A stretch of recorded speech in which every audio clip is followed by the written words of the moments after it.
Subscribe ना किया तो प्लीज कर दो। तो ड्रामा की शुरुआत हमारी फीमेल लीड शीन से होती है, जो अभी एक नॉवेल के अंदर रीबॉर्न हो जाती है। उसे याद आता है कि वो तो कार एक्सीडेंट में मर गई थी। वो सोचने लग जाती है कि ये मैं कहाँ पर हूँ। तभी उसे यहाँ पर एक डिवोर्स एग्रीमेंट दिखाई देता है, जिसमें वो येंजो का नाम पढ़ती है तो शॉक होती है कि ये तो वही नॉवेल का मेल सपोर्टिंग कैरेक्टर है ना, जो कि हैंडसम के साथ साथ ट्रेजिक भी है। शीन असल में जू की बहुत ही बड़ी फैन है और वो हमें फिर उसके बारे में बताने लगती है कि जब वो यंग था तो उसने अपनी कंपनी को बैंकरप्ट की पोजीशन से इतना ज्यादा इम्प्रूव किया कि 5 साल के अंदर वो कंपनी 100 बिलियन की कीमत की हो गई। तो इतना पावरफुल फिगर था, पर मेल लीड और फीमेल लीड ने प्लानिंग करके उसे एक झटके में गिरा दिए और उसे बैंकरप्ट कर दिए और उसे पूरी बिजनेस इंडस्ट्री में बैन भी करवा दिए, ताकि कोई भी उसके साथ काम भी न करे। और उसके पास जो भी घर है वो भी कर्जे पर है। और उसकी जो वाइफ है शीन, वो अब उसके ऐसे गरीब होने के बाद उसे डिवोर्स लेना चाहती है। शीन कहती है कि जब वो ये नॉवेल पढ़ रही थी तभी उसे पता लगा था कि जो की वाइफ का भी नाम शीन है। तो उसे बहुत ही बुरा लग रहा था कि वो इतनी अनलकी है कि उसका नाम इसकी तरह सेम है। अब वो और भी ज्यादा बैड लक महसूस कर रही होती है कि वो उसकी जगह रिबॉर्न हो गई है। और फिर शीन डिसाइड करती है कि नहीं, अब मैं इस नॉवेल के अंदर आ गई हूँ तो मैं ये ट्रेजिक एंडिंग को होने नहीं दूंगी। फिर वो जू को बचाने के लिए खुश हो रही होती है और सोचती है कि अभी वो घर पे नहीं है तो मैं उसे सरप्राइज देने के लिए घर की अच्छे से क्लीनिंग कर देती हूँ ताकि ये रहने लायक हो जाए। और फिर वो उसके लिए बहुत सारा खाना भी प्रिपेयर करती है और फिर उसका वेट कर रही होती है। जैसे ही जो यहाँ घर पहुँचता है तो फिर वो उसे देखती रह जाती है कि सच में वो तो कितना ज्यादा हैंडसम है, जैसे कि उसने एक्सपेक्ट करी थी। जो इतना क्लीन कर देकर उसे पूछता है कि तुमने सर्विस के लिए बुलाई थी। तो जल्दी से फिर शीन उसके पास आती है और उसे बताने लगती है कि ये सब मैंने खुद क्लीन करी हूँ। तो वो काफी शौक होता है और कहता है कि तुम तो पहले ऐसे कभी कोई काम नहीं करती थी ना। तो कहती है कि लेकिन अब टाइम बदल गया ना। फिर वो उसके कपड़े देखकर कहती है कि कितने गंदे हो गए, तुम इसे उतार दो, मैं तुम्हारी डे वॉश कर देती हूँ। तभी जू अपना एक कार्ड निकालता है और कहता है कि ये 80,000 युआन है, यही मेरी आखिरी सेविंग्स है। अगर तुम अभी भी मुझसे डिवोर्स लेना चाहती हो तो फिर मैं ये पूरे पैसे तुम्हें दे दूंगा। तो शीन बस उसे देखती रह जाती है और सोचती है कि सच में ऐसी हालत में भी ये दूसरों के बारे में सोच रहा है। मुझे पता नहीं था कि ये इतना ज्यादा जिद्दी होगा। तभी जो उसे कहता है कि फिक्र मत करो, हर महीने की जो मेरी अर्निंग्स होगी उसमें से भी मैं तुम्हें दे दिया करूंगा। और मेरी लक अच्छी रही और अगर मैं वापस से बिजनेस में कम बैक कर पाया तो फिर मैं तुम्हें और भी कंपेंसेशन दे दूंगा। तो फिर शीनू से कहती है कि तुम ये सब क्या बोल रहे हो, मुझे ये सब नहीं चाहिए। और वो उसका कार्ड भी रिटर्न करती है और कहती है कि मैं डिवोर्स नहीं लेना चाहती हूँ। तो जो उसे याद आता है कि कल रात तुम्ही ने तो कॉल करके बोली थी ना। तो फिर वो बताती है कि कल रात मैंने बहुत ज्यादा ड्रिंक कर ली थी और मुझे तो खुद भी याद नहीं है कि मैं क्या कर रही थी।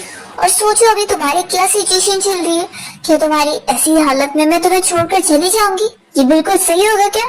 तो फिर जोस की बातें सुनकर काफी शौक होता है और वो उसे दूर होते हुए खड़ा हो जाता है और उसे देखते हुए फिर वो अपने अंदर रूम में चला जाता है। तभी इतने में यहाँ पर शीन को अपने बहुत सारे महंगे बैग्स दिखाई देते हैं, जिनको देखकर खुशी आती है कि अरे वाह, ये लोग तो वेस्ट होने वाले थे लेकिन अब इनका अच्छा यूज हो जाएगा। तभी हम देखते हैं कि जो अपने अंदर रूम में जाकर अपने वार्डरोब को खोलता है और अपने कपड़े हटाकर एक सीक्रेट डोर खोलता है और वहाँ से अंदर जा रहा होता है। और यहाँ हम देखते हैं कि शीन ने सारे बैग्स को ऑनलाइन बेचने के लिए सबकी फोटोज क्लिक कर रही होती है और बस सोच रही होती है कि वो इन लोगों को अच्छे दाम में बेचेगी, बिल्कुल भी लॉस नहीं होने देगी। और यहाँ दूसरी तरफ हम देखते हैं कि जो अपना अंदर सीक्रेट रूम में आता है और वो अपने असिस्टेंट और फ्रेंड के साथ मिलकर लिविंग रूम की लाइव सीसीटीवी फुटेज देख रहा होता है और शीन की बातें सुन रहा होता है। शीन यहाँ पर यही सब कह रही होती है कि जब मैं पहले नॉवेल पढ़ती थी तो जो की ऐसी हालत देखकर रोया करती थी, लेकिन अब मैं खुद यहाँ पर आ गई हूँ तो मैं स्क्रिप्ट को चेंज करूंगी और उसकी पूरी किस्मत को बदल दूंगी। तभी असिस्टेंट जो को बता रहा होता है कि बॉस, आपकी और आपकी वाइफ का डिवोर्स कॉन्ट्रैक्ट तैयार है। तो जो फिर यही सोच रहा होता है कि शीन अब इतनी बदल गई है तो वो देखना चाह रहा होता है कि वो अब कौन सी ट्रिक खेल रही है। तभी यहाँ पर जो अपने असिस्टेंट से डिस्कस करता है कि उसके लिए अभी सबसे ज्यादा जरूरी काम है कि उसे अपनी कंपनी के जो सारे एसेट्स हैं उन्हें ट्रांसफर करना है, जिसके लिए वो एक इंटरनेशनल मीटिंग तुरंत ही अरेंज करने के लिए बोलता है, जिसमें सारे कंट्रीज के ऑफिस मैनेजर टाइम पर प्रेजेंट होने चाहिए। अभी यहाँ शिन के घर के बाहर उसे मिलने के लिए लू आया होता है, जिसे देखती शिन सोचती है कि ये इस खराब फीमेल सपोर्टिंग कैरेक्टर का एक्स बॉयफ्रेंड है, जो कि बस इस ओरिजिनल ओनर का फायदा उठा रहा था कि वो इसे पसंद करती है, और ये तो एक कंप्लीट स्कमबैग है। तब यहाँ पर लो से कह रहा होता है कि तुम्हारा ये क्या हाल बन गया, देखो तुमने जेलसी में आकर जो से शादी तो कर रही थी कि ये अमीर था, लेकिन अब तो ये बैंकरप्ट हो चुका है, तो मुझे तुम्हारे लिए बुरा लग रहा था, इसलिए मैं तुमसे मिलने आ गया। उससे कह रहा होता है कि देखो इतने टाइम से मैं तुम्हें भूल ही नहीं पाया, और अब जो तो बैंकरप्ट हो गया तो तुम यहाँ कहाँ रहोगी, इसे डंप कर दो और तुम मेरे पास आ जाओ। तो शिन सोचती है कि मेरा दिमाग ही खराब होगा जो मैं इतने हैंडसम हस्बैंड को छोड़कर इस कमबैक के पास जाऊंगी। फिर हम लिखते हैं कि यहाँ पर जो अपनी लाइव मीटिंग जैसे खत्म करता है तो वो घर के बाहर का सीसीटीवी फुटेज देखने लग जाता है, और शिन और उसके सेक्स बॉयफ्रेंड लुक की बातें सुन रहा होता है। तो यहाँ पर उसका फ्रेंड कहने लगता है कि देख ये लगता है इसके साथ कुछ प्लान बना रही है। तो जो भी फिर इस बारे में सोच रहा होता है कि अचानक से शिन का बिहेवियर उसके लिए बदल गया, तो कहीं वो लू के साथ मिलकर उसके खिलाफ कोई प्लानिंग तो नहीं कर रही है। लू शिन से कह रहा होता है कि तुम जो के साथ रहोगे तो सफर करोगी, तो तुम मान क्यों नहीं रही हो। ठीक है अच्छा मैं तुम्हारे साथ चलूंगी तो मुझे सफर नहीं करना पड़ेगा।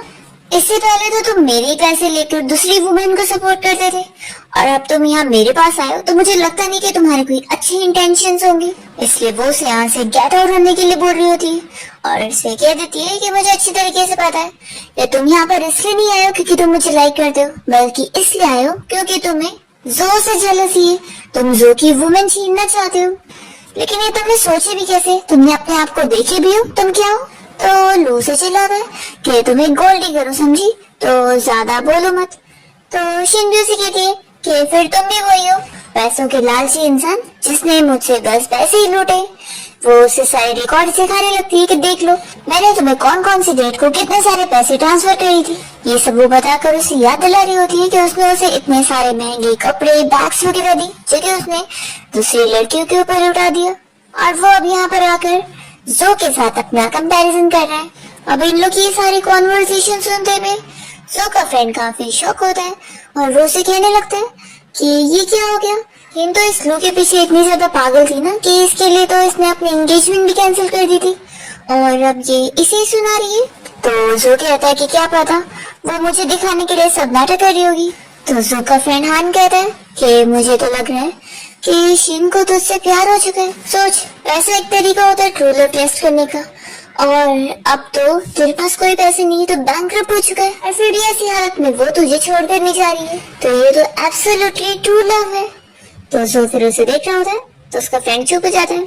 फिर जो कहता है कि देख वो शायद शिन के ऊपर हाथ उठाने वाला है। फिर हम देखते हैं कि जैसे ही लू यहाँ पर शिन के ऊपर हाथ उठाने जा रहा होता है तभी जो आकर उसे रोक लेता है। तो लू से कहता है कि तुम्हें अब ज्यादा उड़ने की जरूरत नहीं है, तुम बैंकरप्ट हो चुके हो, तुम मेरा कुछ नहीं कर सकते।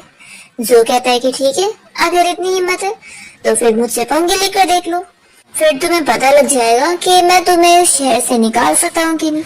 तो लू सोचता है कि मुझे इससे फालतू के पंगे नहीं लेने चाहिए, और वो यहाँ से भाग जाता है। तभी शीन यहाँ पर जू को देखकर सोचती है कि उसने तो जू को बाहर जाते हुए देखी नहीं थी, तो वो बाहर से आया कैसे। तो जू फिर उसे मिलवाता है कि ये मेरे बचपन का फ्रेंड हान है। फिर हान शिन को सिस्टर इन लॉ बोलते हुए हेलो कहता है। तो शिन सोचती है कि हाँ ये ओरिजिनल ओनर कभी भी जू के साथ कोई भी रिश्ता बनाना ही नहीं चाहती थी, तो इसके फ्रेंड्स लोग से भी नहीं मिलती थी, तो इससे पता कैसे होगा कि इसके फ्रेंड्स कौन है। फिर शिन हान को भी कह दिए कि तुम कब खाना खा कर ही जाना। तो वो काफी शौक होता है कि सिस्टर इन लॉ आपको खाना बनाना आता है। तो शिन कहती है कि हाँ आखिर मैं जू को बाहर का खाना तो नहीं खाने दे सकती ना, बाहर का खाना बिल्कुल भी हेल्थ के लिए अच्छा नहीं होता है। फिर वो इन लोग को डिशेस सर्व करती है और कहती है कि तुम लोग खाओ मैं और भी कुछ लेकर आती हूँ। हान फिर यहाँ जू से डिस्कस कर रहा होता है कि शिन का बनाया हुआ खाना खाने लायक होगा कि नहीं। फिर वो डरते हुए टेस्ट करता है और कहता है कि तो सच में बहुत अच्छा बना है। वो जू से डिस्कस कर रहा होता है कि ये इतनी ज्यादा बदल कैसे गई। तभी शिन यहाँ फ्रूट लेकर आती है और वो मैंगो खाने लगती है और कहती है कि तुम लोग भी खाओ। तो जू को याद आता है कि जब उसने एक बार शिन को मैंगो खाने को दिया था तो उसने फेंक दी थी और उसे चिल्लाई थी कि उसे मैंगो से एलर्जी है।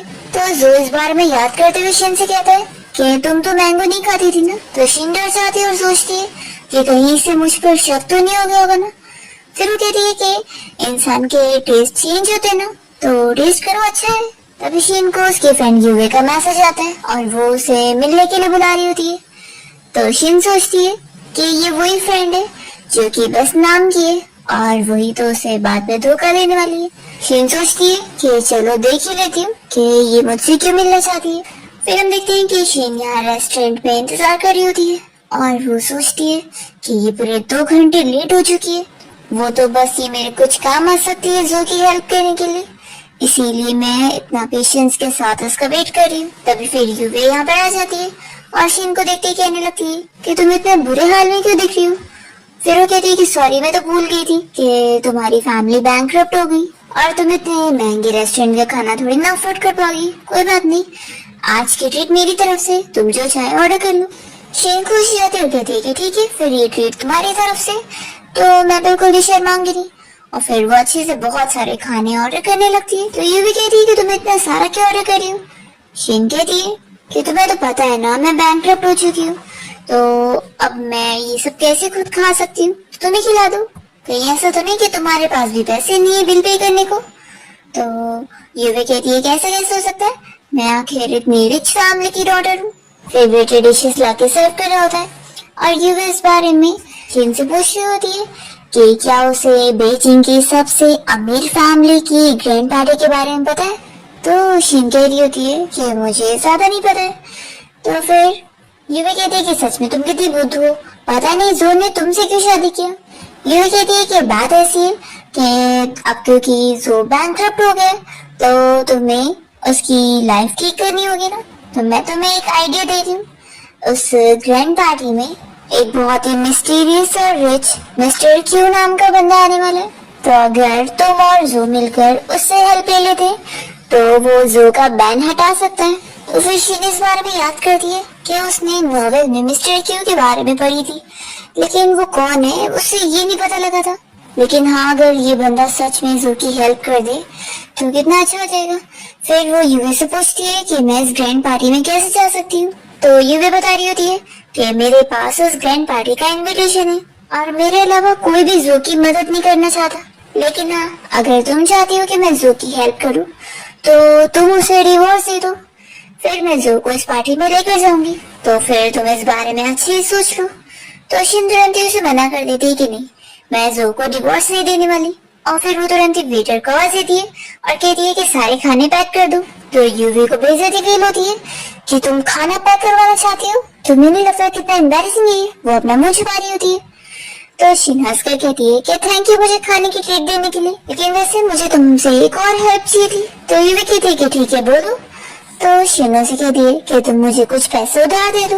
दूसरी तरफ हम जू को देखते हैं जो कि अपने फ्रेंड और अपने पूरे टीम के साथ यहाँ सीक्रेट बेस में काम कर रहा होता है और उसका फ्रेंड हान कह रहा होता है कि कोई भी ये सोच भी नहीं सकता कि तुम्हें इस पुरानी बिल्डिंग को खरीद के इसे तो अपनी चेन ग्रुप कंपनी का मेन हेड ऑफिस बना दिया। तो जो कहता है कि ये मेरे ग्रैंडपा ने मुझे हमेशा सिखाया कि हमेशा एक प्लान भी होना चाहिए। चेन ग्रुप कंपनी को उन्होंने अपनी मेहनत से स्टार्ट किए थे और कितने खतरों से बचाए थे, तो बस उन्हीं की सिखाई चीज को मैं फॉलो कर रहा हूँ।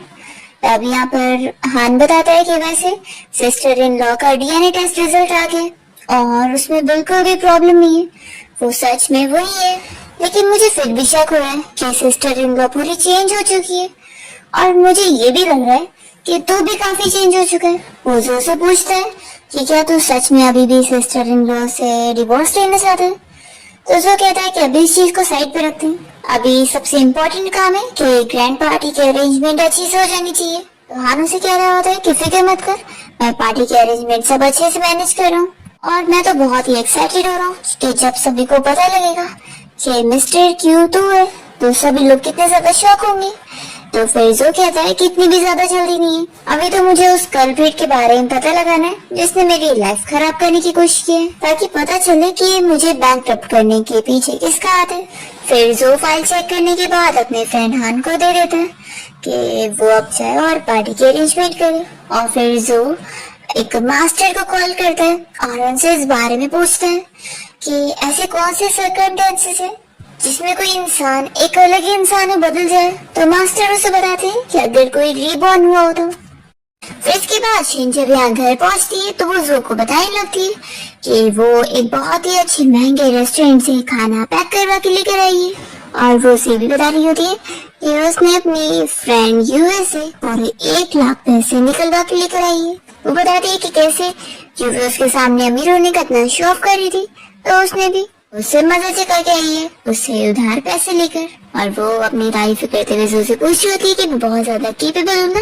तभी जो मास्टर की कही हुई बात याद कर रहा होता है कि ये जो न्यू सोल तुम्हारी लाइफ में आई है वो पक्का तुम्हारी ट्रू सोलमेट है और वो तुम्हारी अब डेस्टिनी है। फिर इस बारे में वो सोच ही रहा होता है, तभी इतने में शेन उसे दिखाने लगती है कि देखो मैंने जो सारे अपने पर्स वगैरह बेच दी थी उससे भी मुझे सारे पैसे मिले और टोटल मिला के अभी हमारे हाथ में 1 मिलियन है। तो मैं सोच रही थी कि क्यों ना हम लोग इन पैसे से एक छोटा सा अपार्टमेंट ले लेते हैं, क्योंकि ऐसे कर्जे वाले घर पे रहना हमारे लिए सही भी तो नहीं है ना। और फिर मैं कुछ और पार्ट टाइम जॉब्स भी ढूंढ लूंगी और ऐसे हम लोग धीरे धीरे करके अपना सारा कर्जा भर देंगे। तो जो से कह देते हैं कि तुम्हें इतनी ज्यादा मेहनत करने की जरूरत नहीं है। तो शिन कहती है कि ऐसा कैसे हो सकता है। वो तुरंत ही उसका फेस पकड़ के कहने लग जाती है कि हमने डिसाइड करे थे ना कि तुम बस अच्छे से ब्यूटीफुल रहो और मैं हूँ ना, मैं जाकर बाहर काम करूंगी और फैमिली को सपोर्ट करूंगी और फिक्र मत करो, जब तक मैं यहाँ पर हूँ तुम्हें भूखा नहीं रखूंगी। तो इसकी बातें सुनकर फिर जो से कहता है कि ठीक है, अच्छा अब तुम जाके तैयार हो जाओ, आज मैं तुम्हें एक पार्टी में लेके चलूंगा। तो शिन तो खुशी आती है कि फाइनली जो से सभी से मिलवाने के लिए पार्टी में लेकर जाना चाहता है। तभी वो फिर उसे इस बारे में पूछती है, तभी वो इस बारे में उसे पूछने लग जाती है कि तुम्हें क्या ग्रैंड पार्टी के बारे में पता है जो बीजिंग के सबसे रिच मैन मिस्टर क्यू ने रखा हुआ है। तो जो कहता है कि तुम्हें कैसे इस ग्रैंड पार्टी के बारे में पता और क्या तुम वहाँ जाना चाहती हो। शिन कहती है कि ऐसा नहीं है, मैं तो बस ये सोच रही थी कि अगर मैं उस मिस्टर क्यू से मिल पाती तो अच्छा होता, फिर मैं तुम्हारे लिए उनसे हेल्प मांगती ताकि तुम फिर जल्दी से कम बैक कर सको। फिर वो कहती है ठीक है, फिर अब मैं जाकर जल्दी से तैयार हो जाती पार्टी के लिए। तो शिन के जाने के बाद जो इस बारे में सोच रहा होता है कि वो सब उसके लिए करना चाहती है, तो वो खुश होता है। फिर इतने में शिन यहाँ जैसे तैयार होकर आती है तो जो उसे देखता रह जाता है। फिर वो आगे बढ़ती है तो स्लिप होकर गिरने वाली होती है, तभी जल्दी से सोच से पकड़ लेता है और फिर वो पीछे घूम जाती है और उसे अपनी जिप बंद करने में हेल्प करने बोलती है। तो जो उसे बता रहा होता है कि तुम आज बहुत ज्यादा ब्यूटीफुल लग रही हो। तो शिन ये सुनकर बहुत ज्यादा खुश हो जाती है। फिर इसके बाद दोनों साथ में पार्टी में पहुंचते हैं। तो पार्टी में जो और शिन को साथ देखकर लोग शिन के बारे में बातें कर रहे होते हैं कि शिन तो एक पैसे खर्चे करने वाली लड़की थी ना, तो आखिर जो के बैंकरप्ट होने के बाद भी वो सब कुछ कैसे चला रही है और उसके साथ अभी भी कैसे, और यहाँ पार्टी में भी कैसे आ गई। फिर इतने में यहाँ पर जो और शिन के सामने एक कपल आकर दोनों का मजाक उड़ाने की कोशिश कर रहे होते। ये लड़की शिन से कहने लग जाती है कि अरे मैं तो सोचती हूँ कि किचन में जाकर और भी डिशेस बनाने को बोल दूँ, क्योंकि अब शिन को बैग्स खरीदना नहीं बल्कि लेफ्ट ओवर पैक करा के लेके जाना बहुत पसंद है, क्योंकि अब बेचारी का हस्बैंड बैंकरप्ट जो हो गया। और फिर सभी यहाँ पर जो के ऊपर हंसे जा रहे होते हैं। तो शिन को गुस्सा आती है कि सभी लोग जो को इस तरीके से ट्रीट कर रहे हैं और ये लोग कितने डिस्गस्टिंग है। फिर वो यहाँ पर जो के सामने आकर इन लोगों से कह रही है कि हाँ, अब हमारी फैमिली पहले की तरह नहीं रही जैसी थी, लेकिन हाँ कम से कम हमारे पास कपड़े और खाने की कमी नहीं है, और हाँ कम से कम हम पैसे जो कमाते हैं वो क्लीन तरीके से अपनी खुद के ऊपर डिपेंड होके कमाते हैं, और कम से कम हम ऐसे कुछ लोग की तरह तो नहीं है जो खाली वॉलेट रख कर रिच हुए कपड़े टेंड करते रहते हैं और जिनके कर्जे भी बहुत सारे होंगे। और रही बात लेफ्ट ओवर्स को पैक कराने की, तो ये तो एक अच्छी बात हुई ना, इससे ब्लेसिंग्स को चेरिश करना बोलते हैं ताकि खाना एक्स्ट्रा ना जाए और वेस्ट ना। और रही बात तुम जैसे लोग जो पहले मेरे हस्बैंड से उसके लेफ्ट ओवर्स मांगते थे और आज उससे हेल्प लेकर उठ के आ गए, तो अब उसका ही मजाक उड़ा रहे। ऐसे इनग्रेटिट्यूड वाले पर्सन बहुत ज्यादा शेमलेस है और इस तरीके से सब बोलकर वो इन लोग को मजा चखा रही होती है और जो उसकी बातें सुनकर बहुत ही खुश हो रहे हैं। फिर वो उसे कहती है कि हस्बैंड हम एक काम करेंगे, यहाँ से भी हम लेफ्ट ओवर पैक करा के जाएंगे, कम से कम यहाँ रुककर इन सारे अगले लोगों का फेस देखने से तो ज्यादा बेहतर होगा। तभी यहाँ पर जो का नाम लेते हुए बायू ने उसे मिलने आई होती है, तो उसे देखकर शीन याद करती है कि यही तो असल में इस नॉवेल की फीमेल लीड है और जो की फर्स्ट लव भी है। पर वैसे स्टोरी के हिसाब से इसने ही तो जो को बैंकरप्ट करवाई है, तो ये उसे इतना खुशी खुशी मिल रही है, जरूर उसने कोई ग्रज होल्ड करके तो रखी होगी। फिर यहाँ पर जो शीन के साथ जाने लगता है, तो बायून कहती है कि जो तुम मुझे हेलो भी नहीं बोलोगे। तो बाकी के गेस्ट यहाँ पर कहने लगते हैं कि जरूर उसे शर्म आ रही होगी कि अब वो अपनी गॉडेस को सर उठाकर कैसे फेस करेगा। तो शीन भी फिर इस बारे में सोचती है कि हाँ, मैन को अपनी इज्जत थोड़ी ज्यादा प्यारी होती है। फिर वो उसे कहती है कि क्यों ना तुम हेलो तो बोले दो। जो कहता है कि नहीं, इसकी जरूरत नहीं है, मैं इसे ज्यादा जानता नहीं। तभी ये सुनकर बायून यहाँ पर शीन से हेलो कहने लगती है और कहती है कि तुम्हारी ये जो ड्रेस है ये पिछले साल की ड्रेस है। तो शीन समझ जाती है कि जानबूझ के मुझे प्रोवोक कर रही है क्योंकि ये जो की वजह से जेलस हो गई है।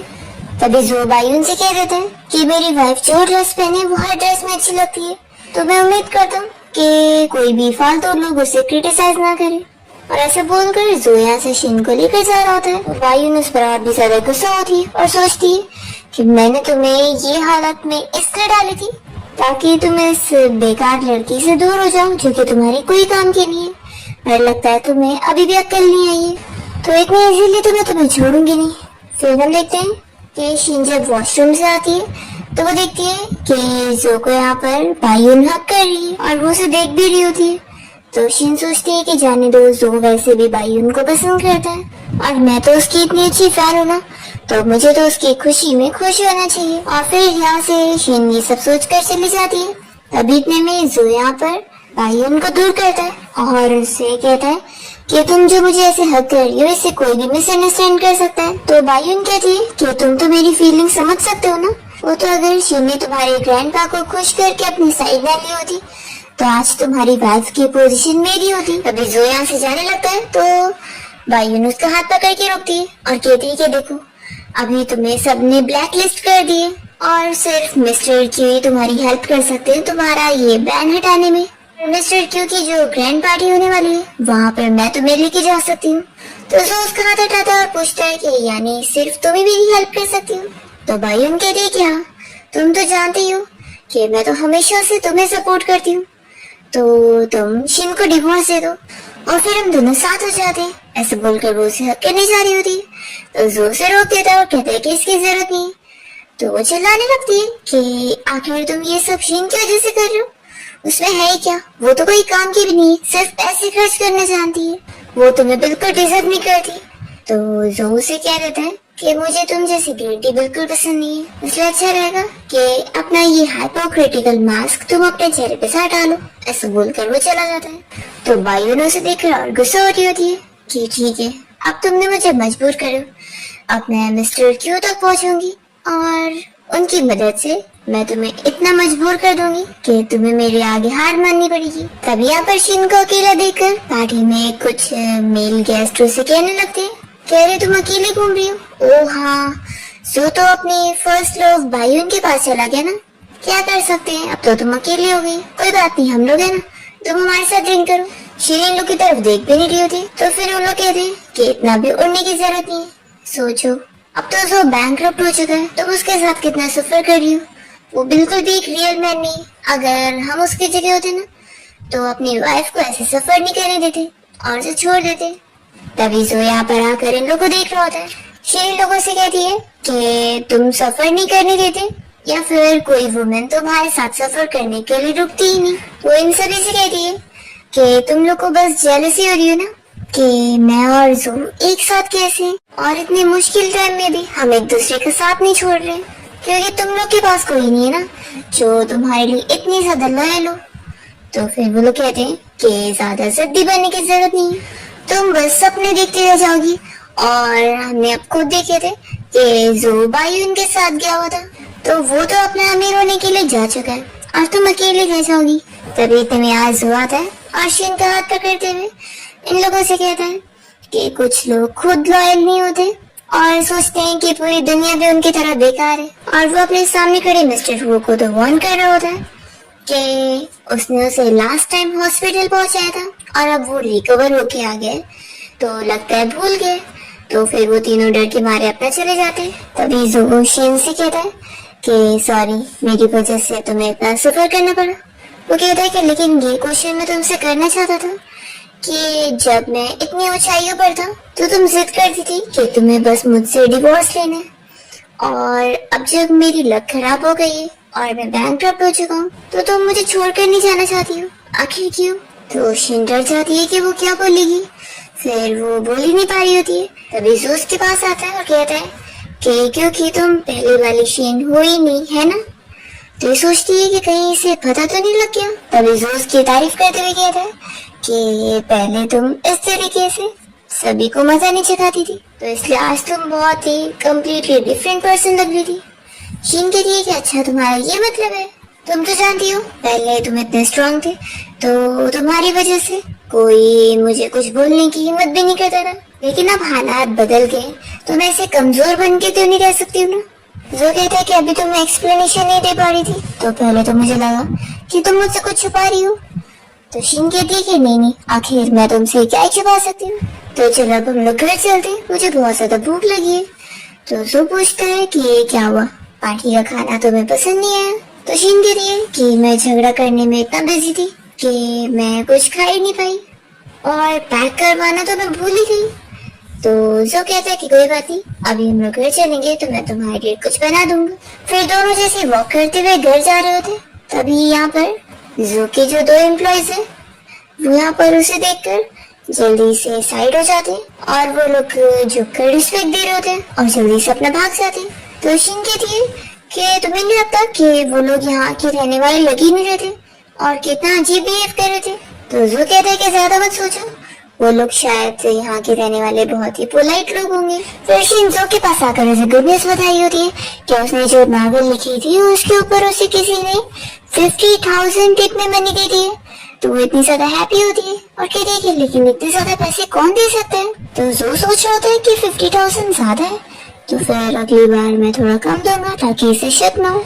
तभी शिन से कहती है कि आज इतनी अच्छी चीज हुई है तो चलो हम लोग सेलिब्रेट करते हैं। तो फिर तुमने बोले थे ना कि तुम कुछ खाने में बनाने वाले हो, तो क्यों ना हॉट पॉट खाएं? तो जो मान जाता है। फिर उसके बाद ये लोग हॉट पॉट की सारी तैयारी करके जब खाने खाने बैठते हैं तभी लाइट भी चली जाती है। तो फिर जो कहता है कि अब तो हम लोग हॉट पॉट एंजॉय ही नहीं कर पाएंगे। शिन कहती है कि मैंने लाइट बिल भरी थी पर पता नहीं लाइट क्यों चली गई। फिर वो कहती है कि नहीं, मैं इन डिशेस को बर्बाद नहीं जाने दूंगी, मैं इसका सैलेड बना देती हूँ। फिर वो सैलेड बनाने चली जाती है और जो कैंडल्स जला देते हैं। तो शिन खुश होती है कि अरे वाह, कैंडल्स भी है। फिर वो सैलेड के साथ साथ वाइन भी लेकर आती है और कहती है कि देखो मुझे क्या मिला, हम लोग वाइन भी एंजॉय करते हैं।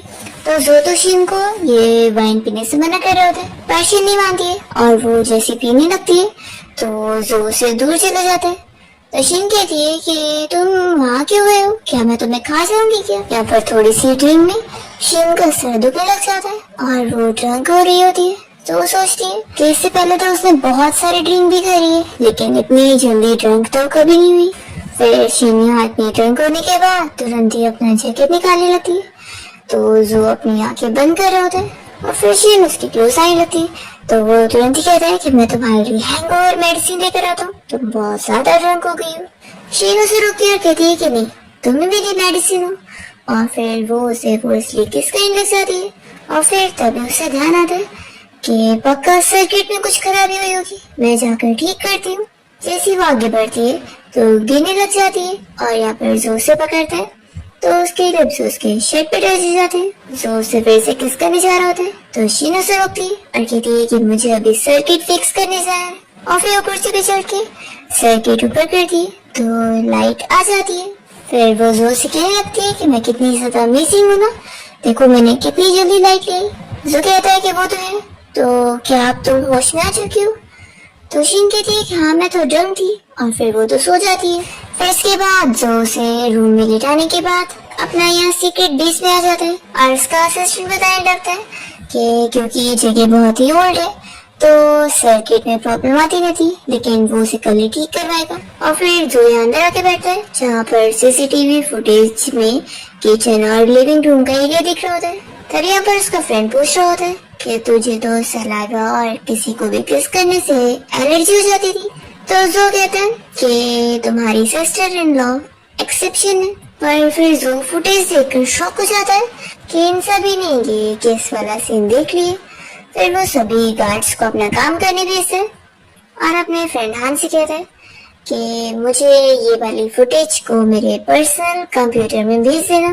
फिर हान कह रहा होता है कि वैसे तू और सिस्टर इन लॉ बहुत जल्दी प्रोग्रेस कर रहे हो। जो कहता है कि वो तो है, लेकिन तू जैसा सिंगल बंदा कहाँ ही समझेगा। हान कहता है कि वैसे कुछ दिन पहले तो तू सिस्टर इन लॉ से डिवोर्स लेना चाहता था, तो जो उसे आगे से ये बात बोलने से मना करता है। और फिर उसे बताने लगता है कि आज पार्टी में मिस्टर वू और उस मिस्टर वू दोनों ही शिन को परेशान कर रहे थे और उसे बातें सुना रहे थे। इसलिए वो हान को ऑर्डर देते हैं कि उन्हें इस बिजनेस इंडस्ट्री से गायब कर दो, मुझे वो लोग दोबारा दिखने नहीं चाहिए। तो उसका फ्रेंड शॉक होता है कि तू अब वो पुराना बिजनेस टाइकून नहीं रहा, क्या तू अब धीरे धीरे वाइफ के पीछे पागल रहने वाला साइको बन रहा है। तो जो उसे याद दिलाता है कि तुझे अपना काम कर ले। तो फिर हान वहां से जाता है और फिर जो अपनी शर्ट पर शिन के लिप्स के निशान देखकर खुश हो रहा होता है। नेक्स्ट मॉर्निंग हम देखते हैं कि शिन की जब नींद खुलती है तो वो सोचती है कि मुझे पता ही नहीं था कि ये ओरिजिनल ओनर इतनी जल्दी ड्रंक हो जाती है। सच में कहीं मैंने कल जो के सामने अपने आप को एम्बैरेस न कर लिया। फिर शिन रूम से बाहर आती है और जो कहाँ से रही होती है और सोचती है कि कब वो मिस्टीरियसली आ जाता है और चला जाता है पता ही नहीं चलता। तभी मैं जो घर पे उसके लिए ब्रेकफास्ट लेकर आया होता है तो शिन खुश जाती है कि तुम मेरे लिए ब्रेकफास्ट लाने गए थे। फिर वो डम्पलिंग्स खाने लगती है तो यहाँ पर जो उसे देख रहा होता है और वो कल रात के किस के बारे में याद कर रहा होता है। तभी शिन कहती है कि तुम्हें क्या हो गया, तुम्हारा फेस इतना रेड क्यों हो गया। वो तुरंत ही उसका बुखार चेक करती है और कहती है कि तुम तो बिल्कुल ठीक हो। तभी तुम्हें शिन को उसकी मॉम की कॉल आती है और वो उसे बताते हैं कि वो लोग उसके घर के बाहर पहुंच गए। तो शिन शॉक होती है। फिर शिन के मॉम डैड जब इस बिल्डिंग में आ रहे होते हैं तो वो लोग आपस में कि जगह तो बिल्कुल अच्छी नहीं है, ये कहाँ से रहने लायक है। तो फिर वो लोग शिन और जो का डिवोर्स करवाने के बारे में बात कर रहे होते हैं। तभी यहाँ पर जो के दो एम्प्लॉय सुन लेते हैं और वो लोग अलर्ट हो जाते हैं कि ये लोग बॉस की मैरिज खराब करना चाहते हैं। फिर शिन की मॉम डैड घर में आके बैठते हैं तो शिन उन्हें पानी ला कर देती है। तभी वो लोग उसे कहने लगते हैं कि तुम कैसी जगह पे रह रही हो, ये तो उस विला से भी अच्छा नहीं है जहाँ पर हम लोग पहले रहा करते थे, और इतने बेकार घर में तो हमारी मेट्स भी नहीं रहती है। सच में तुम्हारे घर के पानी पीने लायक भी होगा कि नहीं। तो शिन सोच रही होती है कि रियल लाइफ में तो उसके पेरेंट्स भी थे, तो वो खुश थी कि अब यहाँ नॉवल में तो उसे पेरेंट्स मिलेंगे। लेकिन वो सोचती है कि मुझे पता नहीं था कि ये लोग इतने खराब निकलेंगे। तभी जैसे यहाँ जू आता है तो शिन के डैड उसे कहने लगते हैं कि अब तो हमारे पास वो लग्जरी कार भी नहीं है ना जिसे तुम ड्राइव करते थे, जरूर तुमने अपना कर्जा भरने के लिए उसे बेच दी होंगे ना। तो शिन कहती है कि मॉम डैड हम लोग यहाँ पर बहुत अच्छे से रह रहे हैं और खुश हैं, और वैसे भी मेरा हस्बैंड काम में बहुत ही बिजी रहता है। और रही बात कार की तो उसे अब उस लग्जरी कार की जरूरत ही नहीं है। तो शिन की मम जोशी कहती है कि तुम तो अब बैंकक्रप्ट हो चुके हो, तुम्हारे पास तो कोई जॉब भी नहीं है, तो लगता है तुम हमारी बेटी के सहारे जीना चाहते होंगे ना, ताकि वो तुम्हें सपोर्ट करे और तुम बैठ कर खाओ। और शिन के डैड फिर जोशी कहने लग जाते हैं कि देखो तुम्हारा स्टेटस अब हमारी बेटी के लायक नहीं है, तो अच्छा रहेगा कि तुम खुद इनिशिएटिव लेकर हमारी बेटी को डिवोर्स दे दो। तो शिन अपने मॉम डैड को समझाने लग जाती है कि आप मेरी जगह क्यों डिसीजन ले रहे हो, और वैसे भी जो की हेल्प नहीं करी तो आप लोगों ने अपना बिजनेस स्टार्ट करे थे ना, और वैसे भी मेरा हस्बैंड है और मुझे यकीन है कि ये आगे चल के सब कुछ ठीक कर लेगा। सब बोलते हुए जो का हाथ पकड़ रही होती है तो खुश हो रहा होता है। तब यहाँ पर शिन की मॉम उसे कहने लगती है कि क्या फायदा ऐसे यकीन करके, देखो इसकी वजह से अब तुम्हारे पास एक डिसेंट कपड़े भी नहीं है, इसके साथ रहोगी तो तुम्हारी लाइफ और भी ज्यादा खराब हो जाएगी। शिन सोचती है कि ओरिजिनल ओनर के पेरेंट्स तो कितनी ज्यादा रूड बातें बोल रहे हैं, इसे सुनकर तो जो को कितना बुरा लग रहा होगा, तो इसलिए मुझे यहाँ से जो को बाहर भेज देना चाहिए ताकि उसे ये सब सुनने को ना मिले। और फिर इन दोनों अनग्रेटफुल को मैं कैसे भी करके यहाँ से भेज दूंगी। फिर शिन जो से कहती है कि क्यों ना तुम मार्केट जाकर कुछ सामान ला कर दे दो, तब तक मैं इनसे बात करती हूँ। तो जो कहता है कि ठीक है, और फिर वो चला जाता है। और फिर शिन इन दोनों से कहती है कि आप दोनों यहाँ पर मेरी शादी खराब करने के लिए आए। तो उसके डैड चिल्लाते हैं कि तुम ऐसा कैसे बोल सकते हो, हम लोग तो तुम्हारा ही अच्छा सोच रहे हैं। तभी हम देखते हैं कि जो यहाँ से घर से बाहर निकलता है और वो अपने सीक्रेट बेस में आकर सीसीटीवी फुटेज देखते हुए शिन और उसके मॉम डैड की सारी बातें सुन रहा होता है। यहाँ पर शिन के डैड उसे बस यही समझा रहे होते हैं कि वो चुपचाप से जो से डिवोर्स ले ले।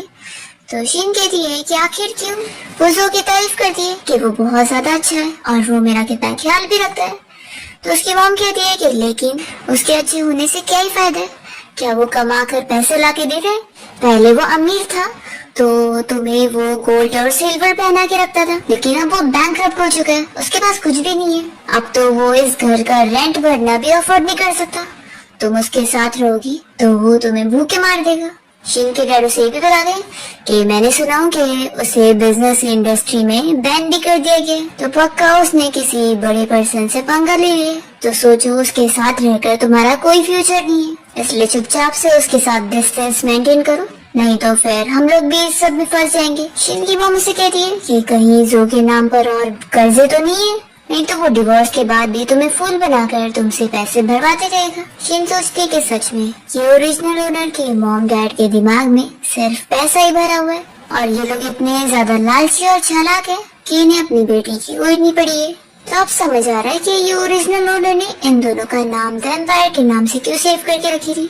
तभी शिन के डैड उसे कहते हैं कि तुम सुन रही हो, चुपचाप से अभी जो के साथ डिवोर्स लो। तो शिन मान जाती है कि ठीक है मैं डिवोर्स तो लूंगी। फिर जो जब ये सुनता है तो फिर वो तुरंत ही आगे की वीडियो देखना बंद कर देता है और फिर वो अपने असिस्टेंट को डिवोर्स सेटलमेंट के 500 मिलियन की प्रिपरेशन करने बोलता है। और यहाँ पर शिन अपने मॉम डैड से कह रही होती है कि ठीक है मैं आप लोग से प्रॉमिस करती हूँ कि मैं जो से डिवोर्स ले लूंगी, लेकिन ना मैं अभी नहीं ले सकती हूँ, अभी मुझे उसके साथ रहना पड़ेगा। अभी मुझे उसके साथ रहकर सब पता लगाना है कि उसके पास कुछ सीक्रेट पैसे या शेयर्स तो नहीं है जिससे मैं उसका फायदा उठा सकूं। फिर जब मैं पूरे तरीके से उसका फायदा निकाल लूंगी तब डिवोर्स ले लूंगी, तो इसमें कोई नुकसान भी नहीं है। तो शिन की मॉम जी सुनकर खुश हो रही होती है और कहती है कि क्या मैं बाहर पूछ के पता लगाऊं। तो शिन कहती है कि नहीं, ये सब काम मुझ पे छोड़ दो, मैं खुद ही पता लगा लूंगी, लेकिन बस ये सब के लिए भी थोड़े पैसे लगेंगे और अभी तो मेरे पास कोई जॉब भी नहीं है और हाथ में कोई पैसे भी नहीं है, तो मैं कैसे पता लगा पाऊंगी। तो उसके मॉम डैड फिर उसकी बातों में आ जाते हैं। फिर जो जब घर आता है तो देखता है कि शिन उसका इंतजार कर रही होती है। फिर वो उसे दिखती बताने लगती है कि मुझे तुमसे कुछ बताना था।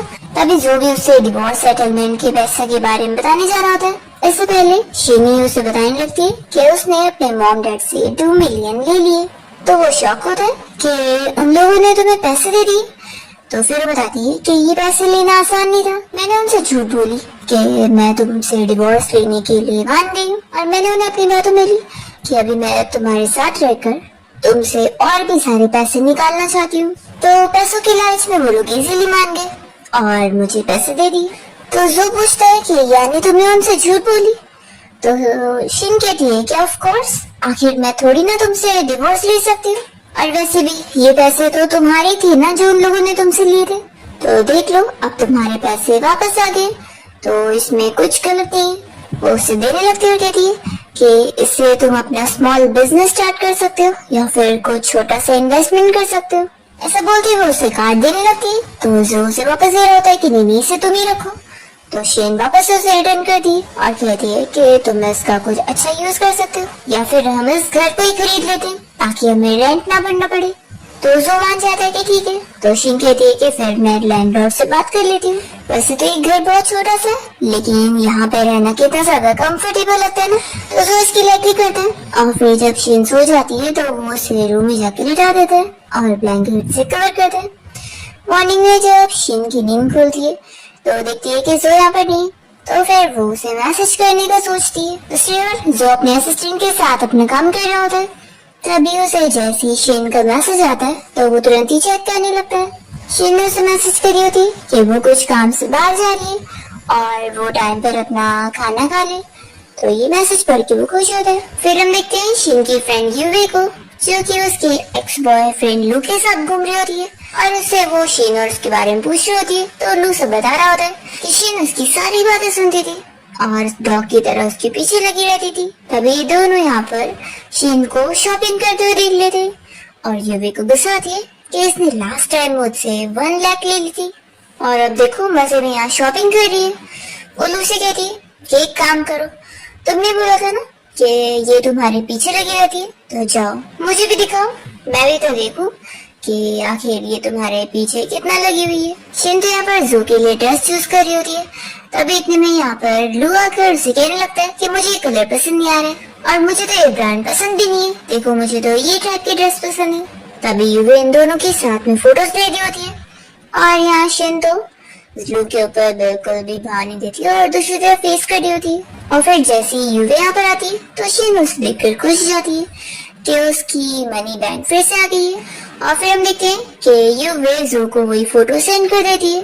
तो जू जब फोटो में देखता है कि शीन लू के साथ गई हुई तो वो जेलस होकर तुरंत यहाँ से जाने लगता है और इन लोगों को बताता है कि मुझे जरूरी काम है। तो सभी एम्प्लॉय समझ जाते हैं कि बॉस वाइफ से मिलने जा रहे हैं। फिर यूवे शीन को ड्रिंक के लिए इनवाइट कर रही होती है तो शीन मान जाती है कि ट्रीट तुम्हारी तरफ से तो मैं कैसे मना कर सकती हूँ। फिर लोग रेस्टोरेंट जाते हैं और यहाँ पर यूवे बताती है कि देखो ये कितनी ज्यादा महंगी ड्रिंक है। तो शीन उसे बहुत ही खुशी खुशी में ड्रिंक कर लेती है और वो जब ड्रंक हो जाती है तो लू उसके पास बैठकर उसे बातें करने लगता है और यूवे इन लोग की वीडियो बना रही होती है। शीन लू को देखकर उसका नाम लेती है तो कहता है कि मुझे पता है कि तुम मुझे अभी भी पसंद करती हो, तुम मुझे भूली नहीं हो, है ना। तभी हम देखते हैं कि जो यहाँ रेस्टोरेंट आ रहा होता है और वो शीन की और जो की वीडियो देखने के बाद इतना अपसेट होता है और यही सोच रहा होता है कि क्या उसने मुझसे सब कुछ झूठ बोली थी और मेरे साथ जो वो इतना अच्छा बिहेव कर रही थी वो सब सच में एक झूठ था। तभी जैसे वो यहाँ अंदर एंटर करता है तो देखता है कि शीन तो यहाँ पर यूवे और लू को मार मार के सबक सिखा रही होती है और वो लोग उससे माफी मांग रहे होते हैं कि प्लीज हमें मारो मत। ये देखने के बाद जो काफी शौक होता है और फिर वो जल्दी से शीन को पकड़ता है। शीन उसके ऊपर फिर गिरने लगती है और जो इन लोग को चिल्लाता है कि तुम लोग की हिम्मत कैसे हुई मेरी वाइफ को बुली करने की, अब तुम लोग को मैं छोड़ूंगा नहीं। तो फिर यूवी कहती है कि ध्यान से देखो तुम्हारी वाइफ ने हमें मारी है। फिर जो यहाँ से शीन को लेकर चला जाता है। फिर शीन इतनी ड्रंक होती है कि वो कार में जो को किस करने लगती है। इसके बाद ये लोग घर आ जाते हैं और तभी यहाँ पर जो का फ्रेंड और उसके गार्ड जब सीसीटीवी फुटेज देखते हैं तो वो लोग जो और शीन को किस करते हुए देखकर हंसने लग जाते हैं। और फिर जो और शीन साथ में यहाँ रूम में आ जाते हैं। जो शीन से इस बारे में पूछ रहा होता है कि तुम क्या फ्यूचर में भी ऐसे ड्रिंक करोगी, तो मना करती है कि नहीं करूंगी और फिर वो सो जाती है। तो फिर जो उसे अच्छे से ब्लैंकेट से कवर करता है और उसके बाजू में लेट जाता है। फिर इसके बाद जब शीन की नींद खुलती है तो उसे सपने में जो और अपनी किस के बारे में याद आ रहा होता है। तो सोच रही होती है कि ये कैसा उसने सपना देखी है। फिर उसे एक इंटरव्यू का मैसेज आता है तो वो बहुत ज्यादा खुश जाती है और सोचती है कि उसे ये जॉब हासिल करना होगा, तभी तो वो पैसे कमाकर जो की हेल्प कर पाएगी उसकी लाइफ को बदलने में। फिर शीन रूम से बाहर निकलती है और वो जू का आवाज दे रही होती है और सोचती है कि इतनी सुबह सुबह वो कहाँ गया होगा।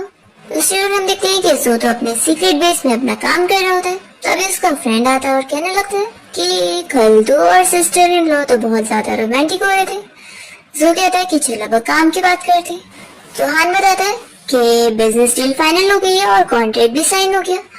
तो फिर जू कहता है कि ठीक है, फिर अब तेरी सिस्टर इन लौटने वाली होगी तो मैं जाकर उसके लिए ब्रेकफास्ट ले आता हूँ। दूसरी ओर हम देखते हैं कि शीन यहाँ पर जो को ढूंढते हुए उसके रूम में आ जाती है और सोचती है कि पहली बार मैं जो का रूम इतने अच्छे से देख रही हूँ, पता नहीं वो मिस्टीरियसली यहाँ पर करता क्या रहता है।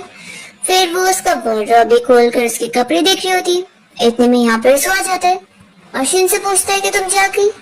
तो शीन कहती है कि मुझे याद है कल तो मैं यूवी के साथ डिनर पे गई थी ना, तो आखिर मैं घर कैसे आई मुझे कुछ भी याद नहीं है। वो पूछती है कि क्या तुम कल मुझे पिक करने आए थे, तो जो बताता है क्या। तो शिन कहती है कि अगली बार मैं बिल्कुल भी ड्रिंक नहीं करूंगी। फिर मुझे कुछ भी याद नहीं रहता। वो कहती है कि कल मैंने तुम्हारे साथ कुछ करी तो नहीं थी ना, तो जो कहता है कि बिल्कुल भी नहीं। तो शिन खुश जाती है कि अच्छा हुआ वो बस सपना था। फिर वो जो को बताने लगती है कि मुझे एक इंटरव्यू का इन्विटेशन है। तो जो पूछता है कि तुम जॉब करने वाली हो, तो शिन बताती है कि हाँ, जब मैं वेब नॉवेल्स लिख रही थी तो फिर मुझे तभी लगा कि स्क्रीन राइटर बनना बहुत ही इंटरेस्टिंग होगा।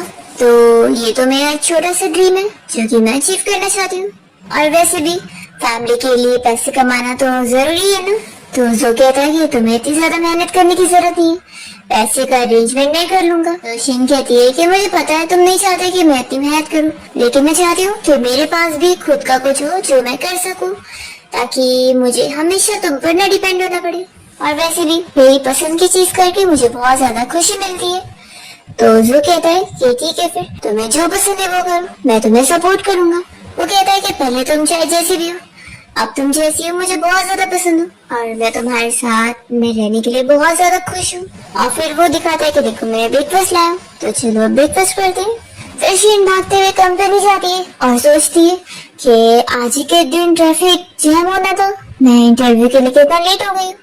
फिर वो जाकर रिसेप्शन में पूछती है कि इंटरव्यू कहाँ हो रहा है, और हम देखते हैं कि जो भी इसी कंपनी आया होता है इस कंपनी में इन्वेस्टमेंट करने के लिए। वो कंपनी के बॉस से बात कर रहा होता है और उसे डील कर लेता है कि उसकी ये इन्वेस्टर वाली आइडेंटिटी एक्सपोज नहीं होनी चाहिए। फिर हम देखते हैं कि शिन जब इंटरव्यू के लिए जाती है तो इंटरव्यूअर को उसकी स्क्रीन राइटिंग बहुत ज्यादा पसंद आती है कि उसने सब कुछ कितना अच्छे से लिखी है। वो लोग तो तुरंत ही उसे हायर करते हैं और उसकी तारीफ भी करते हैं कि वो बहुत टैलेंटेड है, तो वो नेक्स्ट वेडनेसडे से यहाँ पे काम करने आ सकती है। शिन में थैंक्स करती है कि वो बहुत अच्छे से मेहनत से काम करेगी।